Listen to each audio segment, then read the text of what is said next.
जय श्री कृष्णा दोस्तों, हर हर महादेव। एक नया दिन, एक नया ब्लॉग्स में आप लोग के लिए लेके आया हूँ। एक्चुअली वृंदावन में मैं बताऊँ, पहला मंदिर का मैं दर्शन करा रहा हूँ आपको, उमा शक्ति पीठ। जी हाँ, परिक्रमा मार्ग पे ये मंदिर स्थित है।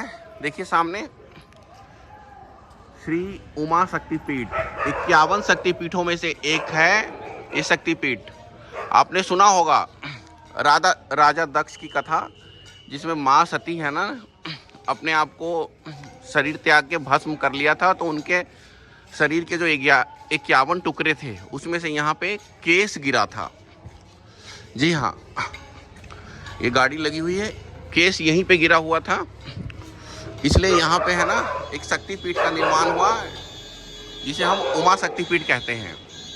चल रहे हैं मंदिर के अंदर। जय माँ भगवती, जय माता की। देखिए यहाँ पे हम दर्शन कर रहे हैं, माँ के मंदिर में आए हैं। घंटे ही घंटे, कहते हैं ना, घनन घनन घन घंटा बाजे चामुंडा के द्वार पे। यही माँ का द्वार है। यहाँ पे जो आया उन्हें हर मनोकामना पूरा उनका होना तय है। प्रेम से बोलिए जय माता की, हर हर महादेव। देखिए मैं यहीं से आपको दर्शन करवा रहा हूँ माँ भगवती का। प्रेम से बोलिए। अब चलिए मंदिर की तरफ चल रहे हैं हम। मुख्य द्वार से हम प्रवेश करके यहाँ पे आ चुके हैं। भक्तजन जो भी दर्शन करने आते हैं, यहाँ पे आके हाथ पैर धोइए, अपना शुद्ध होइए। इधर वॉशरूम है, सब कुछ आराम से। और पंडित जी हमारे हैं हमारे साथ। हर हर महादेव पंडित जी। पंडित जी, मैं मंदिर का इतिहास जानना चाहता हूँ, आप मुझे बताएंगे कृपया डिटेल में? जी जी। भगवती सती अपने पिता के यज्ञ में जब पति का अपमान हुआ तो उन्होंने अपने शरीर का परित्याग कर दिया। किसी भी स्त्री को अपने पति का अपमान नहीं सहना चाहिए।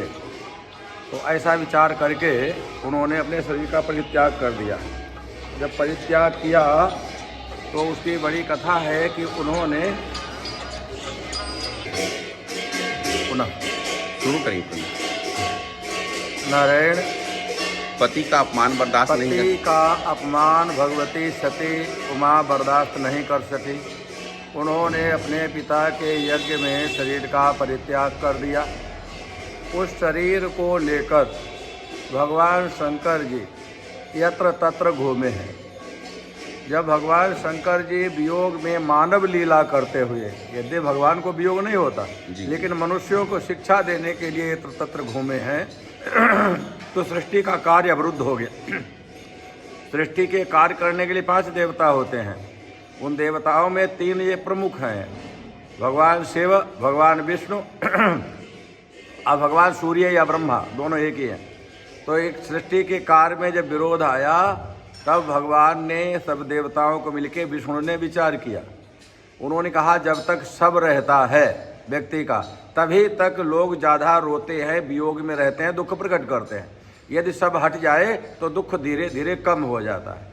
भगवान विष्णु ने अपने चक्र के द्वारा भगवती सती के गुप्त रूप से अंगों को काट काट के फेंका है यत्र तत्र। तो जहाँ जहाँ अंग गिरे हैं, वहाँ वहाँ पर एक एक सिद्ध पीठ बनी है और भगवान शंकर जी का निवास हुआ है। सबके भरण पोषण के लिए वो निवास हुआ। तो ऐसे 51 टुकड़े किए गए मुख्य। कुछ लोग 52 कहते हैं। 51 की विशेषता मिलती है। जहाँ जहाँ उपांग गिरा है वो उपपीठ, जहाँ मुख्य अंग गिरा है वो सिद्ध पीठ। 51 पीठों के अंतर्गत महापीठ कही गई। वृंदावन में यहाँ पर श्री उमा पीठ पर भगवती के केश गिरे। जूड़ा कहते हैं, चूड़ामणि कहते हैं, केश कहते हैं, ये सब एक ही चीज़ है जो स्त्रियाँ बांधती हैं। तो क्योंकि केश जो है शरीर का सर्वश्रेष्ठ अंग है।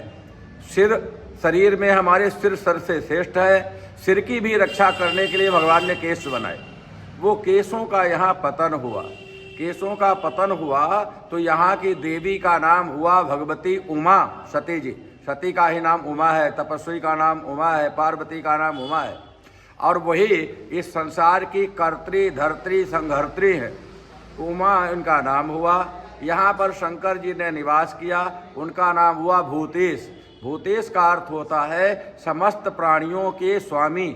जितने भी जड़ चेतन प्राणी हैं सबके एकमात्र स्वामी, प्रकट करने वाले, उनका पालन करने वाले, वो भगवान शंकर जी ने यहाँ भूतेश रूप से निवास किया। यहाँ पर अब हिंदी में हमारे वर्ण, संस्कृत में हमारे वर्णों की संख्या है 51। संस्कृत में छोटा बड़ा छोटी बड़ी इस प्रकार से तो 51 संख्या है। एक एक पीठ से एक एक वर्ण की अभिव्यक्ति हुई। तो उमा पीठ थे जो क्षत्रिय वाला छा है, छकार। आप यहाँ देखे लिखा होगा छंग। जी जी जी। क्यों? बिना बिंदु माने बिना शिव के कोई वर्ण नहीं बोला जाता। जी जी जी। तो यहाँ लिखा है छंग, यानी क्षत्रिय वाला छकार। क्षत्रिय वाले छकार के अर्थ होता है, क्षत्रिय का अर्थ होता है सबकी रक्षा करने वाला। क्षता त्रायते इति क्षत्रिय, सबकी रक्षा करने वाला। तो ये पीठ हुई, यहाँ से 6 वर्ण की उत्पत्ति हुई। वो 6 वर्ण सबकी रक्षा करने वाला, सबके सिरमौर है। अंतिम में 6 है, लंग छंग। जी जी। अंतिम वर्ण है वो। तो यहाँ उस वर्ण की अभिव्यक्ति हुई, तो सबकी रक्षा करने वाले पीठ हुई। फिर यहाँ की पीठ की एक विशेषता है, यद्यपि भगवती के नाभि से नीचे के अंग जहाँ जहाँ गिरे, हमारे नाभि से ऊपर का अंग श्रेष्ठ है, नाभि से नीचे का अंग थोड़ा कनिष्ठ माना जाता। तो जहाँ जहाँ नीचे के अंग गिरे वहाँ वहाँ वाम मार्ग आदि और साधनाएं होती हैं जो समाज में उचित नहीं है, ऐसी आजकल साधनाएं होती। ये शुद्ध सात्विक साधना, वैदिक साधना होती है।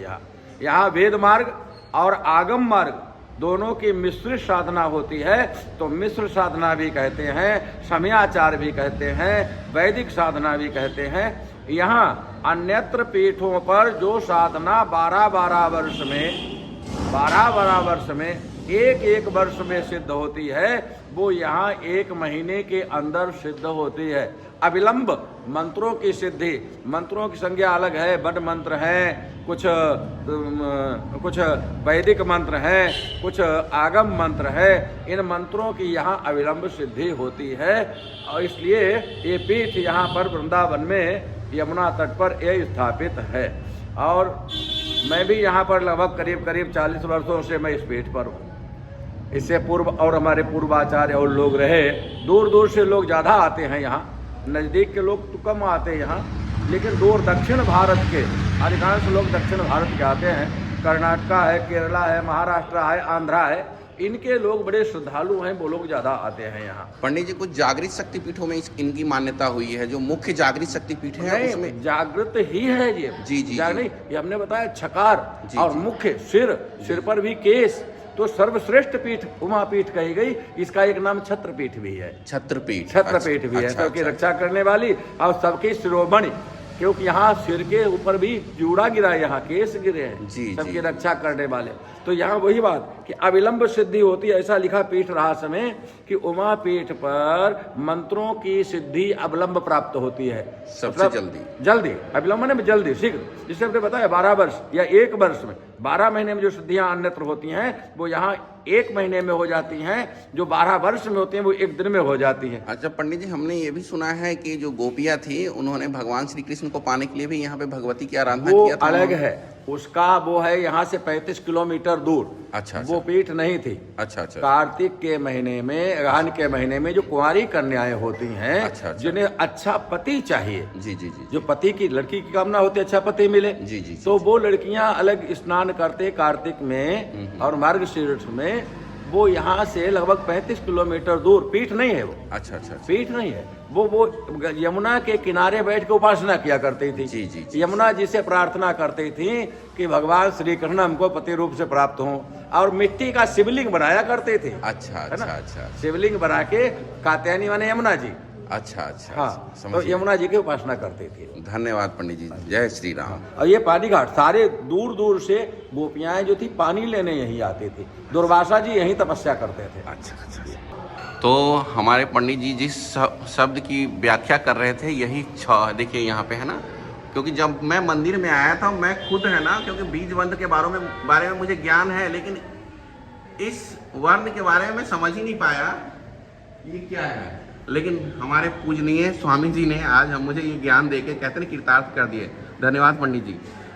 अब देखिए, जिन्हें भी दर्शन करना हो भगवती का, दर्शन करिए मेरे भाइयों, मेरे मित्रों। सनातन की यही पहचान है कि हमें समय समय पे अपने तीर्थों की यात्रा करती रहनी चाहिए।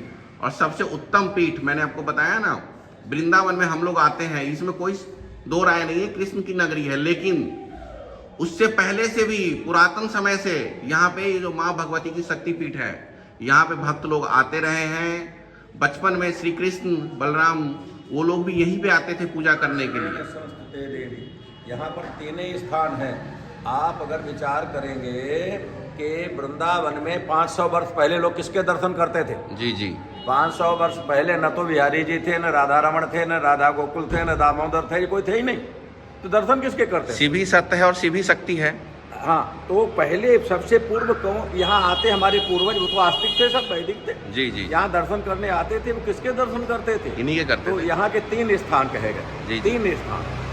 गोपेश्वर, ये सनक संहिता में, सनक सुजा संहिता है, और उसमें सनक संहिता में वर्णन है। यहाँ पर भगवान स्वयं कहते हैं कि हमारे वृंदावन में जाना, वहाँ पर मैं विराजमान गोपेश्वर रूप से, गोपेश्वर रूप से। और वृंदा देवी, जहाँ वृंदा देवी ने तपस्या की, वो वृंदा स्थल कहा जाता, मंदिर नहीं है। वृंदा स्थल, वृंदा जगह, वृंदा ठौर, ठौर भी बोलते थे पुराने लोग। और उमापीठ, इसका नाम केश पतन स्थल है, केश गिरे इसलिए केश पतन स्थल भी है। वहां पर जाकर आप दर्शन करना। 3 स्थान है। भगवान श्री कृष्ण का वचन है। भगवान नहीं, भगवान महाविष्णु का, महाविष्णु का सनक संहिता में वर्णन है। वो हमारे पास ग्रंथ है भी। और कृष्ण के लिए, कृष्ण ने यहाँ आकर असुरों को पराजित करने के लिए, वहाँ वर्णन है, कृष्णेन संस्तुते देवी सरस्वत भक्त्या सदाम्बिके। सदा कृष्ण ने यहाँ आके स्तुति की, भगवती की आराधना की कि हमारे यहाँ पर विजय प्राप्त हो असुरों पर, यहाँ हमारा फलित हो। ऐसी कृष्ण ने यहाँ आराधना की। नंद बाबा भी आराधना करते थे। जय श्री राम, धन्यवाद। सबसे और यहाँ पे हमारे आदि शंकराचार्य हैं। शंकराचार्य की ये देखिए लगी हुई है, पुरी के शंकराचार्य हैं ये। सबसे पहले देख रहे हैं हमारे। और यहाँ पे शिव, जो हमारे मुख्य शिवालय है, इसमें मैं आपको दर्शन करवा रहा हूँ। हर हर महादेव, जय श्री राम। और दोस्तों, भाइयों मेरे, जब भी आए आप वृंदावन, जरूर उमा शक्ति पीठ आए। हर मनोरथ आपकी पूरी होगी। दोस्तों देखिए, हमारे पूज्य स्वामी जी हैं। आइए तो इनके चरणों का आशीर्वाद जरूर लेना है माँ भगवती के साथ। इस ब्लॉग में इतना ही रखते हैं। तब तक के लिए जय श्री राम, जय माता की।